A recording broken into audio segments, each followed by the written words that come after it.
Oh, look at Carol there adjusting the camera. So this video is going to be a little bit different. We've got a rather large memorial park here that we're going to be using the line trimmer, and we thought that this would be a good opportunity to do a bit of a tutorial. But before I get started in everything, don't forget to click the like button and subscribe to our channel. We're doing our best to provide you with some good content out here, and we'll get going from there. So this is in a memorial park, and the reason basically for this video is that quite often working in parks and gardens, when there's staff that are absent, sick, or they're short-staffed, they hire in labourers to come in and help out, and these labourers could be around from anything from a day, depending on how good or bad they are, to a week, to a month, to 6 months or more. And what generally happens is that in the first day or week, you may have to sort of train them in the areas that you look after and do. So quite often it can be very frustrating to get out there and teach people how to do stuff. So this is all about using the line trimmer. So first of all, we've got the PPE stuff. So when you're using a line trimmer, you should have safety boots. So in Australia we are required to have safety boots with a steel cap, and then glasses, obviously protective glasses, especially when you're using a trimmer. Stuff flicks around all over the place. Earmuffs, because the machinery is loud. And gloves can be optional, but probably a good idea because one, they protect you from the sun, but two, and maybe keep your hands warm when it's winter, and two, when stuff flicks around, it can be quite damaging. So especially in parks and gardens, it's a lot different to trimming around in residential or around your home, all that sort of stuff. Boot covers. Some people wear boot covers if they're wearing shorts. Boot covers are a great idea to stop all the stuff from sneaking down in your boots and down your socks. And then if you are wearing shorts, now a lot of places that we've worked at have started to ban wearing shorts when you're using a trimmer. It was always something that I did for years and years and years, and yes, stuff does flick around. And in Australia, quite often in the parks and gardens, there's a lot of gum trees, and with the gum trees there's a lot of gum nuts, and those gum nuts, they can fly around. So yeah, you've got to be really careful, as well as other stuff obviously. So you've got to be super careful. But I did wear shorts, for most of the year. That I might have wussed out a little bit in the winter time when it just got too cold, but otherwise it was shorts all year round. So they're the things that are important for your PPE. When you're working with the parks and gardens, though, they will provide a lot of this stuff most of the time, so you don't have to worry too much about it. So before you start walking around, the best thing to do is, you've got to do your preparation. So your preparation involves fueling up, so making sure that your trimmer's as full can get, because quite often you'll be walking for hours and hours and hours. So you sort of got to be able to get it as full as you can, and then have an idea about how long it's going to last and where you think you might finish up. So quite often you might work in areas to make it a lot easier, and you're not doing any more walking than what you need to do. And so I may repeat this, I'll say it multiple times, same thing, that I've seen over the years. People, when they're not used to working in parks in particular, their brush or their line trimming sort of walking around is not great. So obviously in the parks, you've got a lot more things to cover, things like paths, trees. We'll go through this more in detail later, but you've got more things to do. And what happens is that people fill up and then they walk and they get to the other end, and then they've got to obviously walk all the way back to fill up again. So you need to be a little bit strategic in the way that you're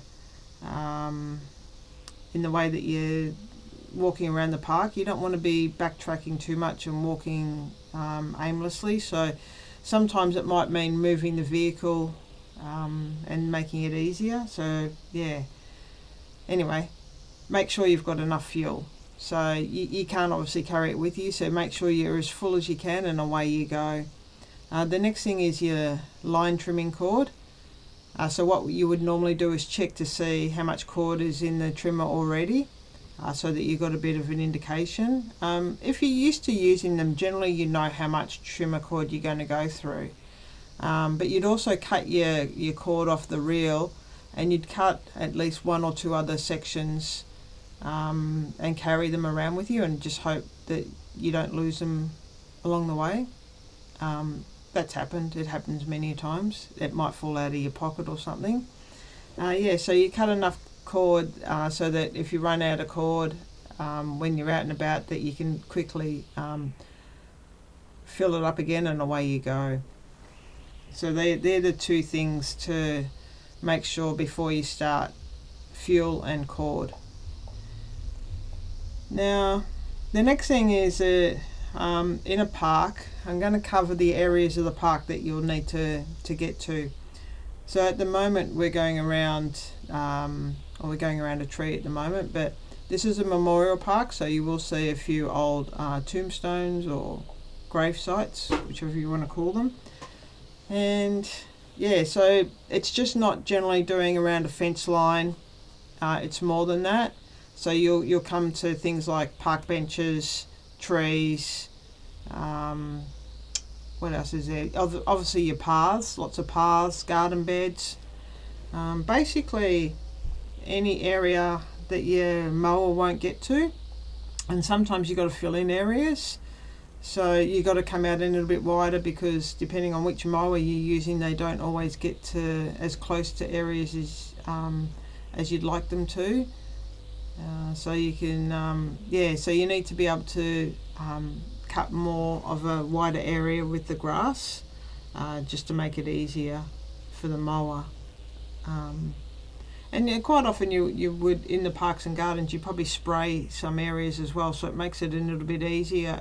Also you can see that this has been sprayed, and the grass isn't too long and thick. It's winter time, so it's relatively alright. Obviously when the warmer months hit and the grass really does grow, springtime, etc., it does get quite long, and it can take longer. So a park in winter might, it can change variably. So it might take you, say, 1 hour to do in winter, and yet in springtime it may take you 2 hours. So it can double your time depending on the growth of the grass and such. Yeah, so as you can see, Carol's walking around from tree to tree, and this is what I mean, is that you've got to have an understanding about not backtracking too much and knowing what areas you're going to attack next. So there's lots of paths here. There's memorial stones or tombstones. You've got brick edging. You've got bluestone edging. I think you've got garden beds.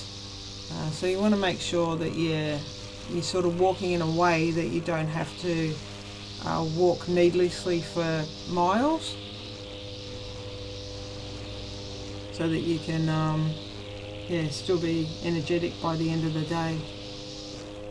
Some days, because some parks are quite large and you might be on your feet all day, the easiest way in some parks is to fill up, do what you got to do, fill up, and then start walking, work in an area, move the vehicle, and then start in the next area, and you start again and you fill up and you get your cord out and away you go.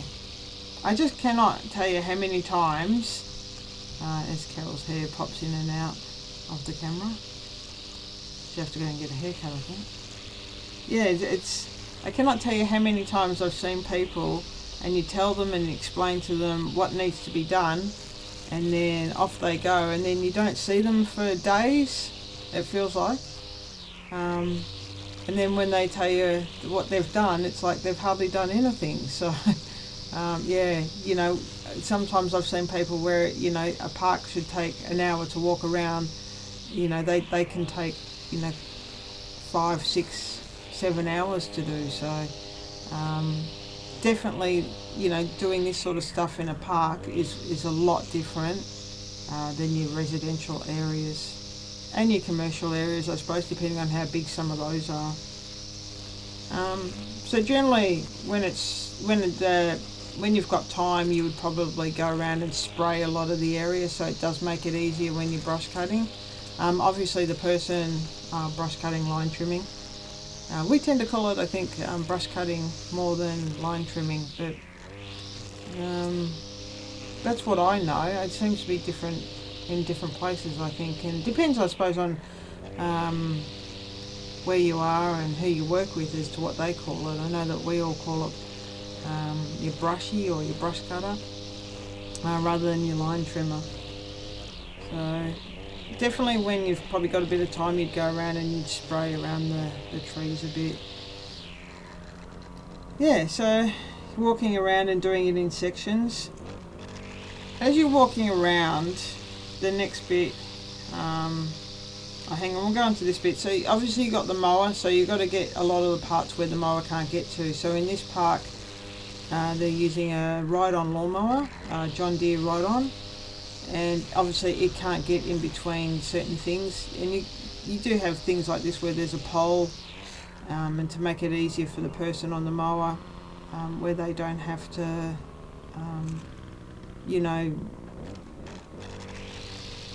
take their time or waste their time doing some stuff. They can just come along and know that it's all been cut out. Like I said, in winter time it's not so long, so it doesn't really matter too much. So you generally do a wider area around everything. I know that in a couple of the parks where I've worked in the past with my boss, and there might have been issues with the mower, and sometimes you've had to finish it off with a line trimmer, and you could be on the line trimmer for 2 hours doing what a mower would normally do. Sometimes you just got to do what you got to do just to get the job finished, and then go back and assess what needs to be done with the mower. And yeah, at least you don't have to travel back again, waste time travelling backwards and forwards. But every area is different, and you just got to assess it on its merits.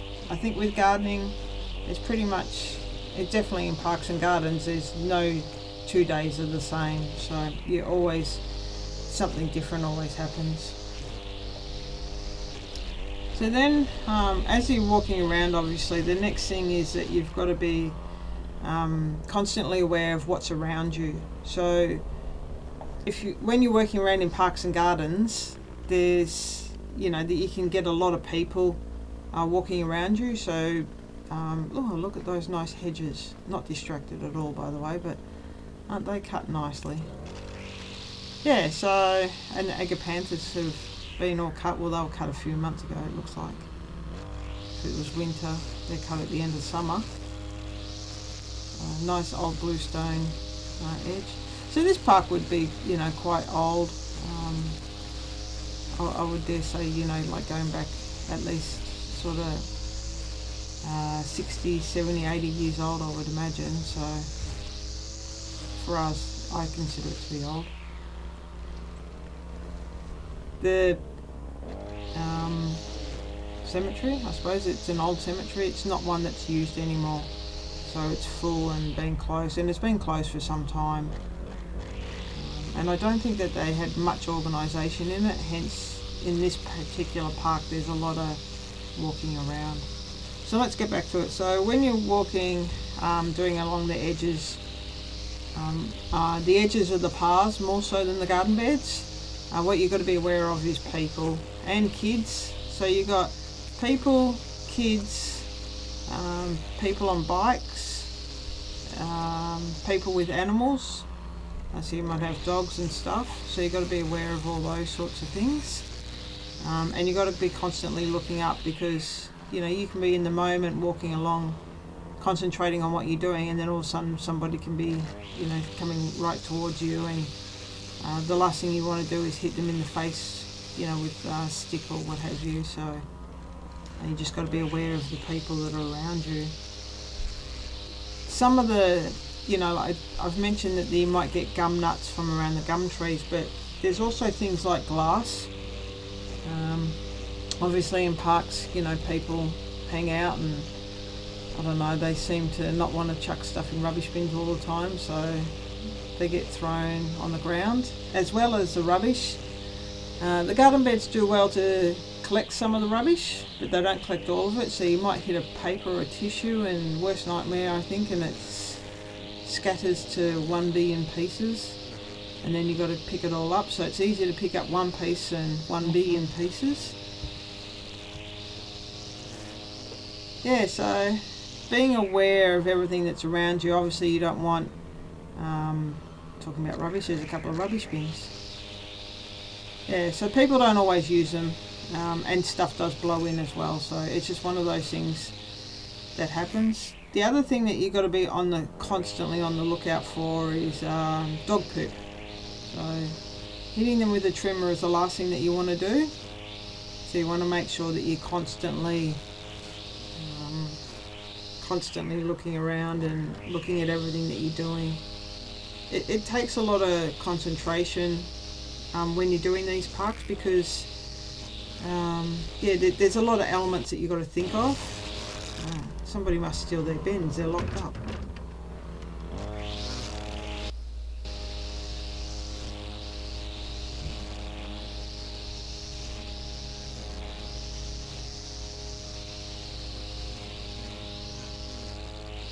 So there are the bins.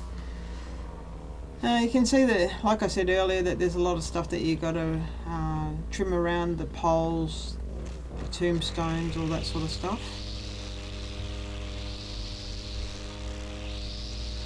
So dog poop. Most dog owners are pretty good, but not all. So you just got to be aware of those sorts of things. It's just a random thing that you've got to look out for. So you've got to be constantly, like you're on a path here, you've got to be constantly looking up to make sure that people, you know, who's walking towards you or around you. People don't always walk on the paths. They walk, you know, as they should, in the park, in the middle of the park and stuff, and utilise it. Yeah, so making sure that you're doing those things. So one of the other things when you're obviously working in a park like this, and especially on warmer days, probably not so much in winter, but you know, constantly, you know, drinking water is one of those things. I think that you can go through quite a bit of water when you're, you know, walking around in a park like this. So the easiest way that you used to do it was that you would, when you went back and you'd fill up again and maybe collect more cord, depends, and have a bit of a rest, you would then, you know, fuel up on your water and away you'd go again. If you're lucky enough, you may have a park that might have a drinking tap, so they were always handy when you were working at those parks. So that's pretty much the basics of working in parks and gardens on the line trimmer. Like I said, that this is a pretty big park. I think it takes a day or more to complete. They do break it down into sections, and definitely a lot easier in winter time than in summer, and then in springtime when the grass is a lot longer, thicker, and, you know, has more growth on it. So the other thing when you're teaching people how to use the line trimmer, this is especially for parks and gardens, they need to be inducted. Not all of them have had experience using a line trimmer, so just because you might be a gardener, not all of the people that you might be working with are qualified. They may have some sort of gardening experience, but they might not have experience. There goes somebody on the bike. They may not have experience on a line trimmer, so you'll need to get out there and teach them how to use a line trimmer. and that can be, you know, it can take a little bit of time for people to get used to it. It's a bit of an art to feel comfortable walking around all day with a line trimmer. You know, like the way it sits on your hips. So you've got a harness, and there's a couple of different harnesses that you can use, but you've got a harness. You've got to make sure that the harness is adjusted so it suits how you wear it, and everyone's a little bit different. I don't think there'll be sort of two people that would use doing the edge upside down with the trimmer. Nice one. So that's just flicking it around, doing a nice neat edge. There's different ways that you can do edges. This is probably the quickest way with the line trimmer, and it still looks just as good as if you did it with well, I was taught at trade school to do it with a shovel. I'm sure that a lot of those things aren't practical either. So yeah, so but where were we at? We were at yeah. So you got to adjust. Not what was it about the harness? So generally you find that, you know, two people won't use or wear the harness the same. They'll be a little bit different. While it might be similar, it will still be a little bit differently. So you've got to get used to the harness sitting on you. And these are also your wider handled line trimmers, not your little small D-handled type ones. So people can be a little bit thrown off by using these as well. Obviously there is a massive difference between a commercial line trimmer and one that you would use at home. I mean, I suppose it always comes down to price, depending on, you know, if you've got a small area, you don't want to pay a lot of money for a good line trimmer. You know, it's not really that practical. You don't need it. Whereas if you're doing large areas, day in, day out, a commercial trimmer is the way to go. There's a lot more power generally, and they last, I think they last a lot longer than your general smaller residential or home type ones. So yeah, I think it makes a difference on which ones you use. So a lot of people that are hired aren't used to the bigger line trimmers. You can tell my frustrations. It's just teaching some people when they think they know how to use it, and not everybody does know how to use it. We're doing another edge.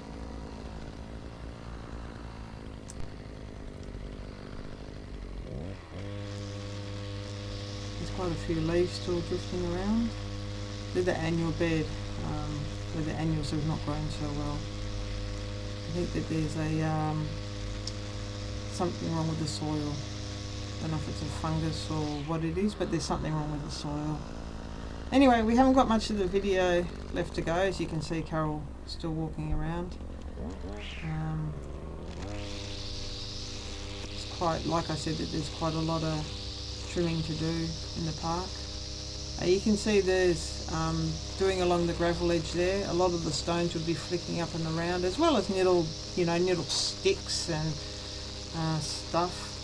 They'll be flying around. So they do sort of fling around, and when stuff hits you, it does hurt. I know I've been hit a few times by things. Some of the things I've been hit with have been stuff flying out of a mower though, so either out of a tractor or out of a ride-on lawnmower, more so than anything else. Anywho, we're going to wrap it up here. Like always, if you've got any questions or any comments, leave them down below. I do love the interaction with the comments, so yeah, get on if you want to know anything. Don't forget to hit the like button. It helps with our algorithms, all that sort of stuff. And and please subscribe. We're doing our best to provide you with some awesome content, so I know that it'll only get better. You don't want to miss out on that now, would you? And I'll leave it at that, and we'll catch you in the next video. Thank you for watching.